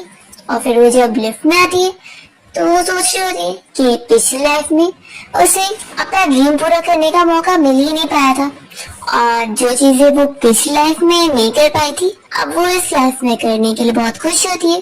फिर जैसे ही लिफ्ट से बाहर निकलती है तो जू को देखकर पूछती है कि तुम यहाँ पर कैसे। तो वो जल्दी से पीछे हो जाता है और कंपनी के बॉस को आगे करते हुए बताने लगता है कि मैं यहाँ पर इंटरव्यू के लिए आया था। वो पूछता है कि तुमने भी जो बताई थी कि तुम इंटरव्यू के लिए जा रही हो, तो क्या वो यही कंपनी है। तभी फिर शिनजो को इशारा करती है और उसके साथ साइड में जाकर बात करती है और उसे पूछती है कि जो पर्सन है ये तो इस कंपनी के बॉस है ना, और क्या तुम इनके लिए काम करने आए हो। तो फिर जो बताने लगता है कि क्योंकि तुम काम करने आई थी तो मुझे भी तुम्हारी हेल्प करनी थी ताकि मैं भी कुछ पैसे कमाऊं और तुम्हारा बर्डन कम कर सकूं। तो शिन बहुत ज्यादा खुश होने लग जाती है और सोचती है कि मैंने बिल्कुल परफेक्ट मैन को चुनी हूं। सच में कितना ज्यादा अच्छा है, ये पहले इतना पावरफुल सी हुआ करता था, इतने टॉप पर होने के बावजूद अब ये मेरे लिए किसी के अंडर भी काम करने को तैयार हो गया। सच में कितना अच्छा है। फिर शिन जो से कहने लगती है कि लेकिन इस कंपनी में डेट करना बिल्कुल अलाउड नहीं है, तो हम दोनों को अपना रिलेशनशिप छुपाना होगा, ठीक है। तो तुम बिल्कुल भी यहाँ पे एक्सपोज मत होने देना कि हम लोग हस्बैंड वाइफ है, नहीं तो जॉब जाएगी और हमारे खाने के वादे हो जाएंगे। और फिर वो उसे पकड़ के कहने लगती है कि हम लोग जब घर चलेंगे तो मैं तुम्हारे लिए कुछ अच्छे से बनाऊंगी। सो कहता है कि ठीक है। फिर दोनों साथ में यहाँ पर कंपनी के बॉस के सामने आ जाते हैं और शिन कहती है कि बॉस आप बिल्कुल भी मिसअंडरस्टैंड मत करना, हम लोग तो बस फ्रेंड्स हैं और कुछ नहीं। फिर शिन ने घर पे जू के लिए कुछ ऐसी डिश तैयार करी होती है जो उसने बचपन में खाया था और उसे वो बहुत पसंद थी। तो खुशी हुई होती है कि आज वो पक्का सरप्राइज होने वाला है। तभी जो आता है और पूछता है कि बहुत ही अच्छी खाने की स्मेल आ रही है, तुमने क्या बनाई हो। तो शिन कहती है कि तुम टेस्ट तो करो। तो फिर जो टेस्ट करता है और बताता है कि सच में बहुत अच्छा बना है, मुझे बचपन की याद आ गई। तो शिन कहती है कि ठीक है, फिर हम इसे ग्रैंडपा को भी देने लेके चलेंगे, उन्हें भी अच्छा लगेगा। तो जो फिर उसे बताता है कि मेरे ग्रैंडपा 3 साल पहले इस दुनिया से गुजर चुके हैं, तुम भूल गई क्या। तो शिन सोचती है कि उसे तो इस बारे में पता ही नहीं था, क्योंकि नॉवेल में सिर्फ इतना लिखा था कि जो की ग्रैंडपा को शिन बहुत ज्यादा पसंद थी, इसलिए उन्होंने अपने ग्रैंडसन की शादी शिन से फोर्सली करवा दिए थे। फिर वो सोचने लगती है कि वो क्या बहाना बनाएगी। तभी जो कहता है कि तुम ये कह रही थी ना कि हम लोग ग्रैंडपा की ग्रेव पे लेके चलेंगे। तो शिन कहती है कि हाँ हाँ मैं यही कह रही थी।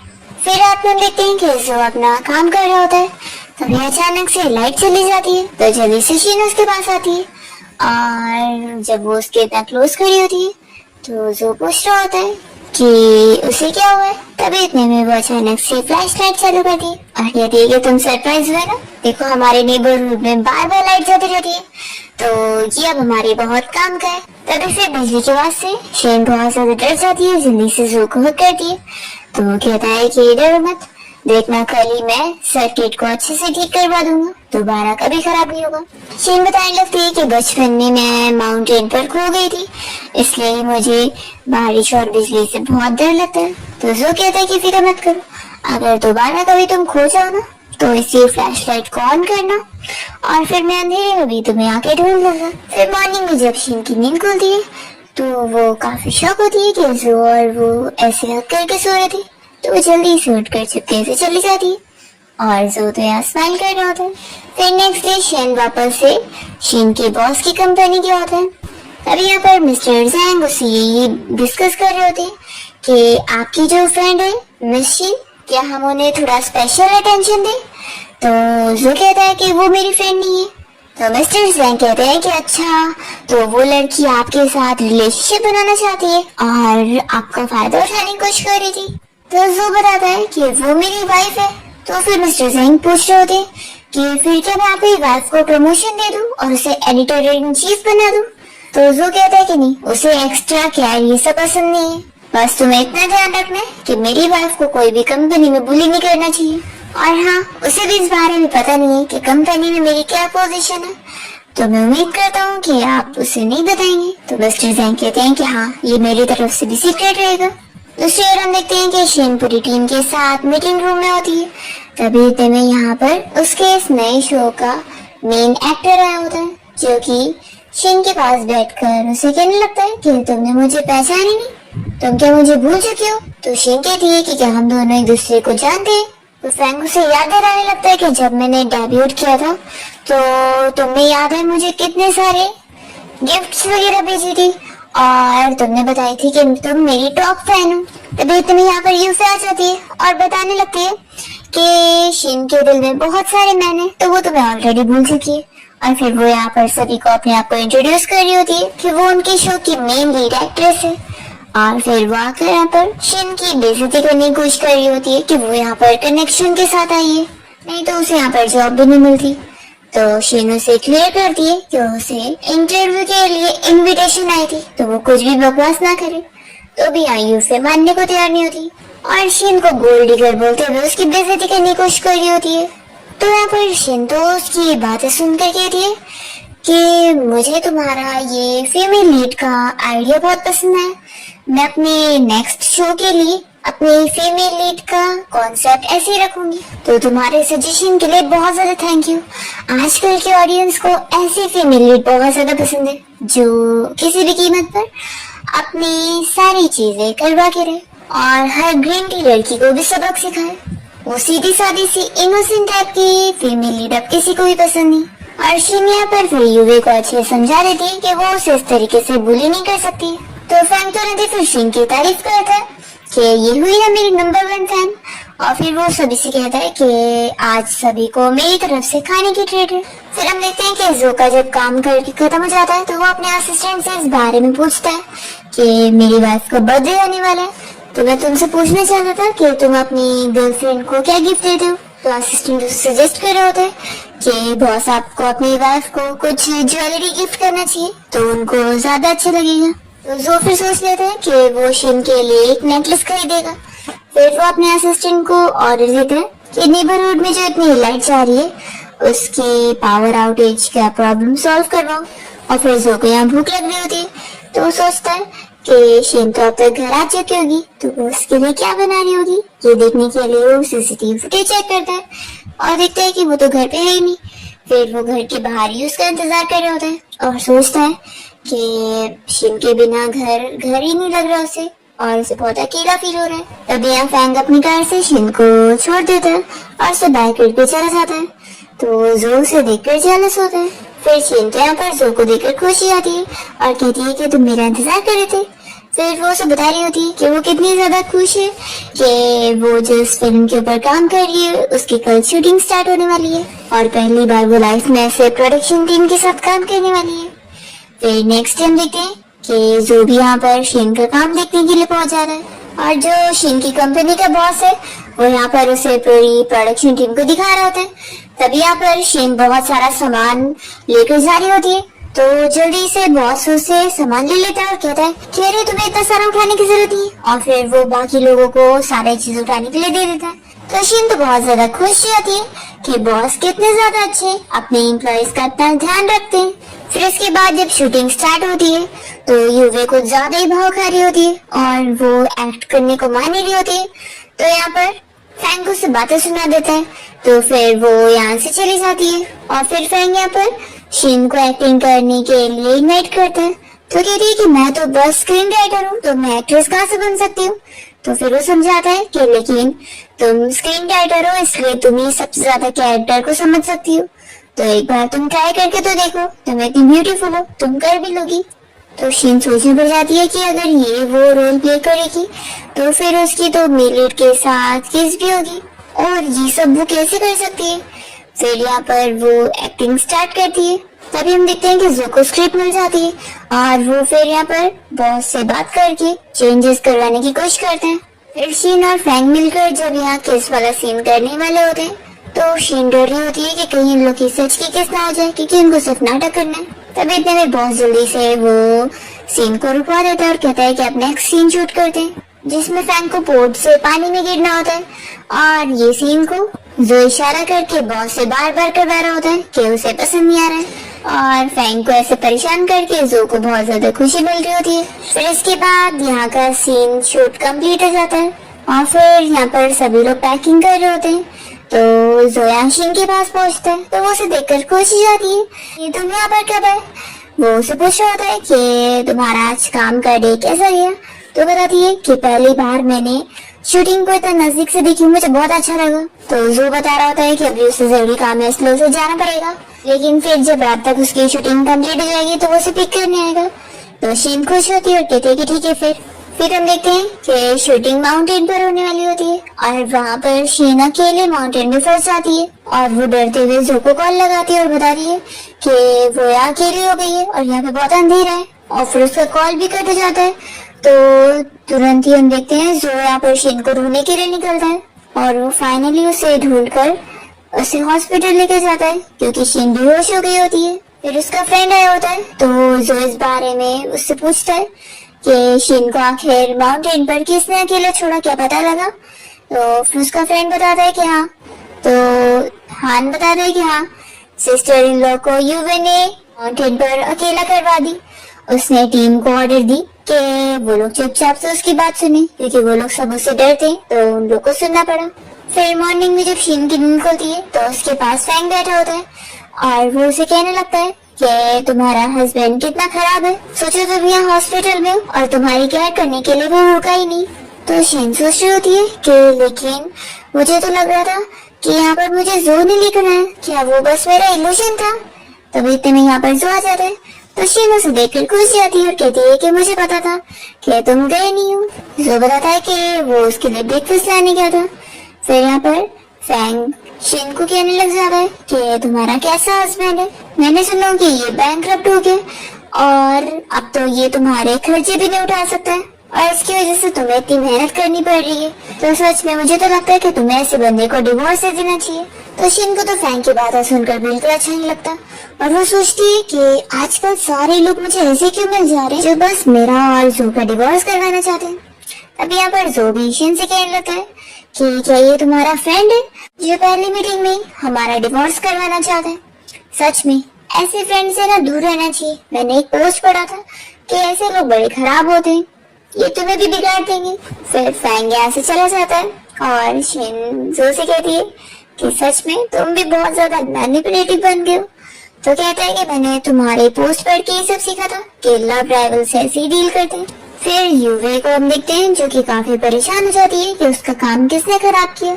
वो सोचने पड़ जाती है कि क्या ये काम जो का होगा लेकिन वो सोचती है कि जो तो शीन को पसंद नहीं करता है तो वो ये क्यों करेगा। फिर वो अपने मन में अंदाजा लगाने लगती है कि पक्का वो शीन का लवर होगा। फिर से तो बहुत गुस्सा आती है कि शीन की साइड लेने के लिए उसका कोई बैकअप है। दूसरी तरफ हम देखते हैं कि जो शीन को घर ले आता है और उसे कहता है कि तुम अभी डिस्चार्ज होके आई हो ना, तो तुम्हारी बॉडी बहुत वीक है, इसलिए आज मैं तुम्हारे लिए कुछ खाने को बना के लाता हूँ। फिर वो किचन में कुकिंग करने जाता है और शीन खुश हो रही होती है कि आज वो जो का बनाया हुआ खाना खाएगी। और फिर जब जो यहाँ बना के लाता है तो शीन देखती है कि उसने पूरा जला हुआ बनाया। फिर वो कहती है कि तुम बैठो और फिर वो उसके लिए नूडल्स बना के लाती है और कहती है कि ट्राई करो, ये मेरे स्पेशल नूडल्स है। तो जो तारीफ करता है कि बहुत ही अच्छे बने। फिर रात में शीन जब सो रही होती है तो जो भी यहाँ बेड पर आके लेट जाता है और शीन नींद में उसे हक करके सो जाती है। फिर नेक्स्ट डे वो रेस्टोरेंट में जो को देख लेती है तो उससे बात करने जाने वाली होती है, पर जो के पास यहाँ पर बायून आई होती है और वो यहाँ पर जो को काम दिलवाने के लिए दो लोग से बात करी होती है। तो वो लोग यहाँ पर बायून की तारीफ कर रहे होते हैं और जो से कह रहे होते हैं कि ये तुम्हारी फर्स्ट लव है ना। तभी बायून जो को टच भी करने लग जाती है और ये देखकर शीन को अच्छा नहीं लगता है, पर वो सोचती है कि मैं बस एक फैन हूँ तो मुझे अपनी लिमिट क्रॉस नहीं करनी चाहिए। पर फिर भी आखिर मुझे इतना बुरा क्यों लग रहा है। तभी हम देखते हैं कि शीन के जाने के बाद जो तो यहाँ पर बायून का हाथ हटा देता है और वो इस मीटिंग को छोड़कर चला जाता है कि उसे किसी की भी हेल्प नहीं चाहिए। फिर हम युवे और लू को देखते हैं जो कि साथ में यहाँ पर शीन के बारे में बात कर रहे होते हैं। युवे ने इसे बताई होती है कि उसके डैड ने उसके सारे कार्ड स्टॉप कर दिए, तब उसके पास कोई पैसे नहीं है। तो लू कह रहा होता है कि फिक्र मत करो, मैं शीन से पैसे निकलवा लूंगा, आखिर वो मुझसे इतना प्यार करती है तो वो मेरे लिए जरूर पैसे लगाएगी। अभी हम देखते हैं कि जो बाहर आता है और वो इन लोग की बातें सुन लेता है, तो फिर वो इन लोग को फिर से मारता है। और फिर जब वो घर पहुंचता है तो शीन यहाँ सोफे पे सो रही होती है, उसे देखकर वो जाग जाती है और फिर बताती है कि उसे अभी अपनी और भी राइटिंग करनी है। तो जो को बहुत बुरा लग रहा होता है कि शीन पैसे कमाने के लिए इतनी मेहनत कर रही है और उसने उसे छुपाया हुआ है कि वो तो कोई बैंकरप्ट है ही नहीं और इतना अमीर है। फिर जो इस बारे में शीन को सच बताने वाला होता है, तभी शीन उसे कहती है कि वैसे मुझे तुम्हें एक चीज दिखाना था। वो युवे और लू का वीडियो दिखाने लगती है कि कैसे वो लोग आज अपने वीचेट पर पोस्ट डाले हुए थे जिसमें वो लोग वीडियो बनाकर सॉरी बोल रहे थे। तो शीन इन लोग की वीडियो देखकर खुश हो रही होती और कहने लगती है कि पता नहीं कौन वो अमेजिंग पर्सन है जिसने इन लोग को सबक सिखाया है। फिर शीन इस बारे में सोच रही होती है कि क्या मुझे जो को इस बारे में बताना चाहिए कि वो बायून से दूर है, उसी ने तो उसे बैंकरप्ट करवाई है, लेकिन आज ये उसके साथ डेट पर गया था, तो ये क्या मुझ पे बिलीव करेगा। फिर वो उसे कहने लगती है कि तुम ना बायून से दूर रहा करो और उसे केयरफुल रहा करो। तो जो को लगता है कि शीन से जेलस हो रही है, तो वो उसे क्लियर करता है कि मैंने कभी भी बायून को कभी पसंद किया ही नहीं, शुरू से ही कभी नहीं। तो ये सुनकर शीन को तो शौक लगता है कि यानी नॉवेल में सब अलग ही दिखा था, यानी इनका रिलेशनशिप तो फेक था और मैं फालतू में फिक्र कर रही थी। तभी जो कहता है कि मुझे तुमसे एक और चीज डिस्कस करनी थी। असल में मेरे रूम का जो बेड है ना वो टूट गया है, तो इसलिए मैं अपने रूम में नहीं सो पाऊंगा, तो क्या मैं तुम्हारे साथ बेड शेयर कर सकता हूँ, नहीं तो फिर मुझे सोफा पे सोना पड़ेगा। तो शीन मान जाती है कि नहीं तुम बेड पर सो सकते हो, लेकिन मुझे पता नहीं था कि बेड भी टूट जाता है क्या। फिर फ्लैशबैक में हम देखते हैं कि जो ने असल में उस बेड को अपने सीक्रेट बेस में शिफ्ट करवा दिया होता है और उसके गार्ड्स और फ्रेंड ये सब देखकर शॉक हो रहे होते हैं कि बेड यहाँ पर आ गया। और यहाँ पर फिर हान कह रहा होता है कि सच में जो ने सिस्टर इन लॉ के साथ सोने के लिए ये अजीब सा एक्सक्यूज निकाला कि उसका बेड टूट गया और यहाँ पर डाल दिया। सच में ऐसा बहाना सिर्फ ही बना सकता है। फिर रात में हम देखते हैं कि जो यहाँ पर पहले से शीन का इंतजार कर रहे होते हैं, जैसे वो आती है तो वो अपने आप सिखा रहा होता है। शीन उसे देखकर शाय फील कर रही होती है और जल्दी से फिर वो लेट के सो जाती है। तो जो सोचता है कि क्या मेरी बॉडी बिल्कुल भी अच्छी नहीं है, मैंने तो इसके नॉवेल्स में पढ़ा था कि उसे ऐसे एप्स वगैरह पसंद है।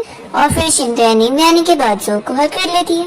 नेक्स्ट हम देखते हैं कि जो का फ्रेंड हान उसे इस बारे में बताता है कि उसे बैंकरप्ट करने के पीछे असल में बायून का हाथ है। तो ये सुनकर जो सोचता है कि शीन ने उसे बायून से दूर रहने के लिए बोली थी, तो सोचता है कि क्या इस बारे में शीन को भी पता होगा, इसीलिए वो मुझे उससे दूर करना चाहती थी। फिर हान कह रहा होता है कि वैसे बायून इन सब में अकेले नहीं, उसके साथ भी कोई है और वो उसके साथ वाले बंदे का उसे फोटो भी दिखाता है। तो सो कहता है कि मैंने एक्सपेक्ट किया ही था कि ये अकेली नहीं हो सकती है, और वैसे पता है ये दूसरा बंदा कौन है, ये मेरा छोटा भाई है। तो ये सुनकर हान को भी शौक लगता है कि फैंग तुम्हारा छोटा भाई है, मुझे तो पता ही नहीं था। तो जो बताता है कि उसे भी ये जल्दी पता लगा है। फिर हम देखते हैं कि बायून और फैंग आपस में कॉल पे बात कर रहे होते हैं, और बायून असल में शिन को जो की लाइफ से निकालना चाह रही होती है, और फैंग असल में अपने भाई जो से बदला लेना चाह रहा होता है, क्योंकि बचपन में उसे और उसकी मॉम को घर से निकाल दिया गया था, और फिर मेडिकल ट्रीटमेंट के पैसे न होने की वजह से फैंग की मॉम मर गई थी, इसलिए वो जो से बदला लेना चाहता है।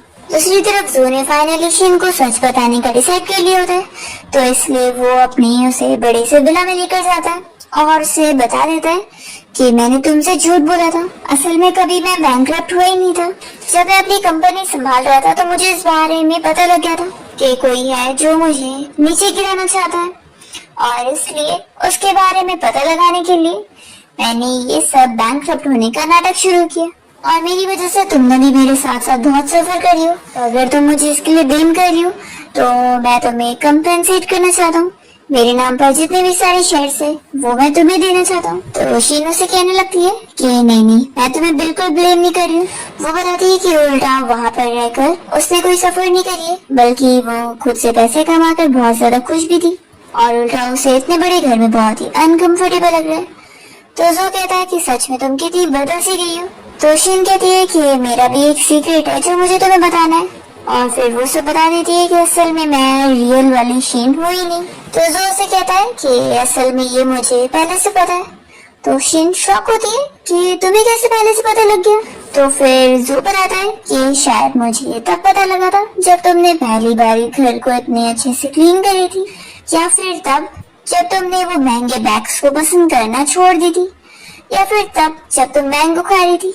तो शिन कहती है कि यानी मैं इतने पहले ही एक्सपोज हो चुकी थी, और मुझे लग रहा था कि मैंने अच्छे से अपने सीक्रेट को छुपा के रखी हूँ। फिर दोनों ही बहुत खुश होते हैं कि दोनों ने एक दूसरे से एक एक चीज छुपाए थे, जो कि अब सामने आ गई है और अब सब कुछ क्लियर है।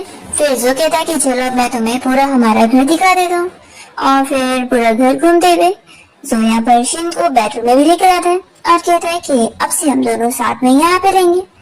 तो शिन कहती है कि सेम रूम में। तो जो कहता है कि ऑफ कोर्स हमारी लीगली शादी हुई है। तो शिन काफी शाय हो रही होती है, और फिर यहाँ पर दोनों किस करते हैं। नेक्स्ट हम देखते हैं कि शिन और जो दोनों ही ग्रैंड पार्टी में जाने के लिए तैयार हो रहे होते हैं, और जब यहाँ पर ये लोग पार्टी में पहुँचते हैं तो जो फिर सभी के सामने एक चीज अनाउंस करता है कि वो ये असल में मिस्टर क्यू है। फिर उसकी आइडेंटिटी जानने के बाद सभी शॉक होते हैं कि यानी वो बैंकरप्ट था ही नहीं, और फिर बायून ने जो एक प्रॉपर्टी के ऊपर अपने सारे पैसे लगा दिए थे वो असल में जो ने खरीद लिया होता है, इसलिए वो शॉक हो जाती है कि अब तो उसके पास कुछ भी नहीं रहा, वो बैंकरप्ट हो गई है। इस तरीके से जो यहाँ पर उससे बदला लेता है, और फिर वो यहाँ पर सभी के सामने शिन की तारीफ कर रहा होता है कि उसकी वाइफ ने हमेशा उसका साथ दी, और इसलिए वो सारा क्रेडिट उसे देना चाहता है। फिर वो अनाउंसमेंट करता है कि उसके नाम पर जितने भी सारे शेयर्स और प्रॉपर्टी है वो सब अपनी वाइफ को दे रहे हैं। तो सभी के लिए चीज और भी ज्यादा शॉकिंग होती है, और फिर यहाँ बायून तो गुस्सा होकर चली जाती है, और शिन और जो हक कर रहे होते हैं। तो सारे लोग उनकी तारीफ करते हैं कि ये कपल कितना अच्छा लग रहा है। नेक्स्ट डे शिन जब कंपनी में काम करने जाती है तो उसके सारे कलीग्स उसे सॉरी वगैरह कर रहे होते हैं कि कितनों ने तो उसे अच्छे से ट्रीट नहीं कर रहे थे। तो शिन उन लोग की सॉरी एक्सेप्ट करती है, और सभी से कहती है कि वो यहाँ पर पहले की तरह ही काम करना चाहती है, और कोई स्पेशल केयर उसे नहीं चाहिए। फिर हम देखते हैं कि शिन यहाँ से अपने वो पुराने वाले घर में जाती है, और जो से कॉल पे बता रही होती है कि उसका कोई जरूरी डॉक्यूमेंट है जो पुराने घर में रह गया, और वो बस ले लेगी तो अपना चली जाएगी। तभी इतने में यहाँ पर इस घर में फैंग आ जाता है, और वो जल्दी से उसका फोन ले लेता है, और जो से कहता है कि अगर अपनी वाइफ को बचाना चाहते हो तो यहाँ पर आओ। फिर जो तो यहाँ पर शिन को बचाने के लिए पहुंच जाता है, और फैंग जो को डरा रहा होता है कि वो उसकी वाइफ को मार देगा, पर तभी इतने में लाइट चली जाती है, और जो जल्दी से फैंग को किक मारता है, और जल्दी से वो शिन को पकड़ के अपने रूम में लेके जाता है, और वो वार्डरोब वाले डोर से उसे सीक्रेट बेस में लेकर आ जाता है। और दोनों फिर यहाँ से सीसीटीवी फुटेज में लिविंग रूम का सीन देख रहे होते हैं, जहाँ पर ये लोग देखते हैं कि जो लाइट ठीक करने जाता है और उसे शॉर्ट सर्किट लग रहा था। तो शिन कह रही होती है कि देखा मैंने पहले बोली थी ना कि लाइट में सच में खराबी है। तो जो कहता है कि वैसे कितनी ज्यादा हंसी आ रही है मुझे तो। फिर यहाँ पर पुलिस आकर फैंग को अरेस्ट करके लेके जाते हैं और फिर हम देखते हैं कि शीन और फैंग अपने अपने काम में बिजी हो जाते हैं। शीन अपना स्क्रीन राइटिंग के काम में बिजी होती है और फैंग अपना कंपनी संभाल रहा होता है और दोनों अपना बिग विला छोड़कर वही पुराने छोटे वाले घर में रहने के लिए आ जाते हैं और दोनों ही बहुत ही खुशी से रह रहे होते हैं और दोनों आज अपनी फर्स्ट नाइट स्पेंड करने जा रहे होते हैं। तभी शिनजो से पूछ लेती है कि यहाँ पर तो कैमरा नहीं लगा है ना, मैं नहीं चाहती कि कोई हमें देखे। तो जो कहते हैं कि बिल्कुल नहीं, और अगर होगा भी तो सिर्फ और सिर्फ मैं ही देखूंगा। और फिर इसी के साथ इस ड्रामा की हैप्पी एंडिंग हो जाती है।